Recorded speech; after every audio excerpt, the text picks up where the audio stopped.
అమెరికాలో నలుగురు తెలుగు వాళ్ళు భారీ స్కామ్ కు పాల్పడ్డారు. హ్యూమన్ ట్రాఫికింగ్ కేసులో నలుగురు తెలుగు వాళ్లను అక్కడి పోలీసులు అరెస్ట్ చేశారు. చందన్ దాసరెడ్డి, ద్వారకా గుండా, సంతోష్ కట్కూరి, అనిల్ మాలే ఈ కేసులో నిందితులుగా ఉన్నారు.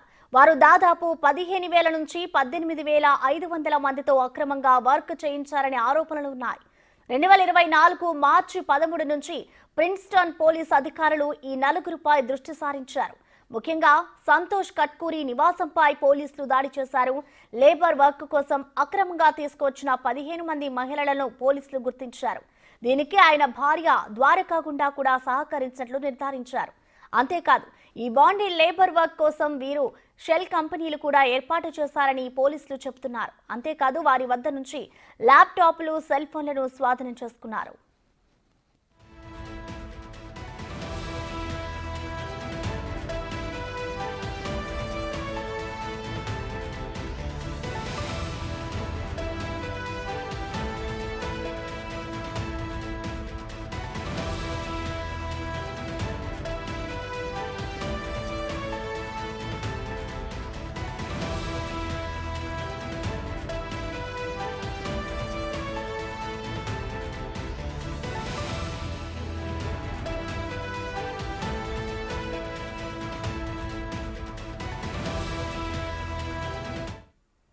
అమెరికాలో నలుగురు తెలుగు వాళ్ళు భారీ స్కామ్ కు పాల్పడ్డారు. హ్యూమన్ ట్రాఫికింగ్ కేసులో నలుగురు తెలుగు వాళ్ళను అక్కడ పోలీసులు అరెస్ట్ చేశారు. దీనికి సంబంధించిన కంప్లీట్ డీటెయిల్స్ యూఎస్ నుంచి మా ప్రతినిధి లక్ష్మణ్ అందిస్తారు. లక్ష్మణ్, చెప్పండి, అసలు తెలుగు వాళ్ళని ఎందుకు పోలీసులు అరెస్ట్ చేశారు? దీనికి గల కారణాలు ఏంటి లక్ష్మణ్?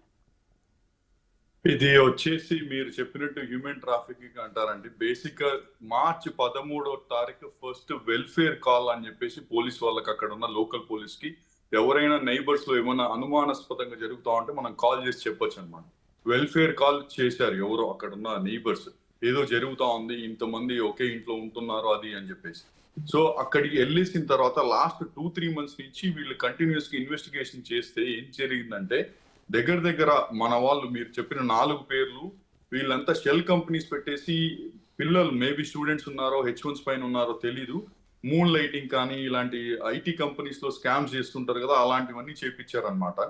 సో వీళ్ళు బేసిక్ గా సిఐడి ఇన్వెస్టిగేషన్ కూడా జరిగింది. ఒక డిటెక్టివ్ వీళ్ళన్ని ల్యాప్టాప్స్, ఫోన్స్, డాక్యుమెంట్స్ అన్ని చూస్తే ఇల్లీగల్ గా కొన్ని పనులు చేశారనమాట. దాన్ని వీళ్ళు ఇప్పుడు 4 మెంబర్స్ అరెస్ట్ చేశారు.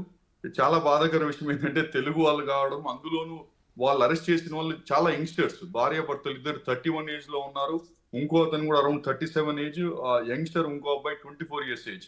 ఈ మధ్య కాలంలో ఏం జరుగుతా ఉందంటే, చాలా మంది అమెరికాకి రావాలని డిస్పిరేషన్, ఆస్పిరేషన్ తో ఏమవుతా ఉందంటే, ఇలా కన్సల్టింగ్ ఫర్మ్స్ కి మోసపోతున్నారు అనమాట. స్టూడెంట్స్ కావచ్చు, H1s కావచ్చు, ఇక్కడికి వచ్చి ఏదో చేస్తామని అనుకుంటారు. జాబ్ మార్కెట్ సరిగా తెలియకుండా ఇంట్లో కూర్చొని ఇలాంటి పనులు చేపిస్తా ఉంటారు. ఇప్పుడు ఈ పోలీస్ వాళ్ళు ఇంకో క్లియర్ గా చెప్పారు. అక్కడ నేను కూడా రీచ్ అవుట్ అయ్యాను, మనకు మోస్ట్ లైక్లీ రేపు మోర్ ఇన్ఫర్మేషన్ వస్తుంది. సో వాళ్ళు క్లియర్ గా చెప్తా ఉన్నారు, ఇలాంటివి జరిగితే మాకు వెంటనే ఈ 911 కి ఫోన్ చేసి ఇన్ఫార్మ్ చేయండి. ఐ థింక్ ఇది టెక్సాస్ లో 2వ కేసు 3వ కేసు ఈ మధ్య కాలంలో. యాక్చువల్ గా ఇంకో ఇంట్లో కూడా ఇలానే జరిగింది. ఒక 8 నుంచి 20 మంది పిల్లలు, అరౌండ్ యంగ్ కిడ్స్ అనుకుంటా, మన స్టూడెంట్స్ వచ్చారు. ఆ ఇంట్లో కూడా ఒక పిఎస్ఎన్జి అంటారు, ఎలక్ట్రిక్ సప్లై వాళ్ళు వెళ్తే, వాళ్ళు చూసి ఏదో డౌట్ వచ్చి పోలీస్ వాళ్ళకి ఇన్ఫార్మ్ చేస్తే వాళ్ళు అక్కడ ఉండి నక్కి వేసి అది చూస్తే బేసిక్ గా ఇలాంటే తేలిందనమాట. So almost shell companies 2-3 companies, sister companies పెట్టడము, అక్కడి నుంచి జనాల్ని తీసుకొని రావడము, ఎలా పడితే అలా ఇల్లీగల్ గా వర్క్ చేయించడము, ఇలాంటివన్నీ ఎక్కువ జరుగుతా ఉన్నాయండి. అసలు లక్ష్మణ్ అలాగే ఎన్ని ఇయర్స్ నుంచి వీళ్ళు ఇలా ఇల్లీగల్ గా వర్క్స్ చేపిస్తున్నారు? అది మనకు తెలిసి అది పూర్తి వివరాలు ఇంకా వాళ్ళు గోప్యంగా పెట్టారు. ఇంకా ఇన్వెస్టిగేషన్ జరుగుతా ఉంది. ఇప్పటికైతే 15 అమ్మాయిలు బయటకు వచ్చారు. తర్వాత వచ్చేసి ఇంకా అబ్బాయిలు కూడా ఉన్నారు. ఇంకా ఫర్దర్ ఇన్వెస్టిగేషన్ జరుగుతా ఉంది. నాకు తెలిసి దగ్గర ఒక 100 మంది ఈజీగా విక్టిమ్స్ ఉంటారని అనుకుంటున్నాను నేను. 100 నుంచి 200 విక్టిమ్స్ ఉండొచ్చు. బట్ అది తెలియాలి మనకు. ఇన్వెస్టిగేషన్ పూర్తిగా వాళ్ళు ఫర్దర్ గా 2-3 ఏరియాస్ తో సీజ్ చేశారనమాట. ప్రిన్స్టన్ ఒకటి, మెలిసా అనే ఒక ఏరియా ఒకటి, మెకెన్సీ ఒకటి. ల్యాప్టాప్స్ కానీ, సెల్ ఫోన్స్ కానీ, డాక్యుమెంట్స్ కానీ అన్ని సీజ్ చేశారు. ఇప్పటి వరకు ప్రిలిమినరీ బేసిక్ ఇన్ఫర్మేషన్ తెలిసింది ఏంటంటే, ఈ 4 అరెస్ట్ చేశారు. 15 మంది తెలిసారు అమ్మాయిలు, అబ్బాయిలు కూడా ఇంకో 15 మంది ఉన్నట్టున్నారు. ఇంకా పూర్తి వివరాలు తెలియాలండి. యాక్చువల్ పోలీసులు ఇంకా రివీల్ చేయలేదు. I think there is further investigation pending actually.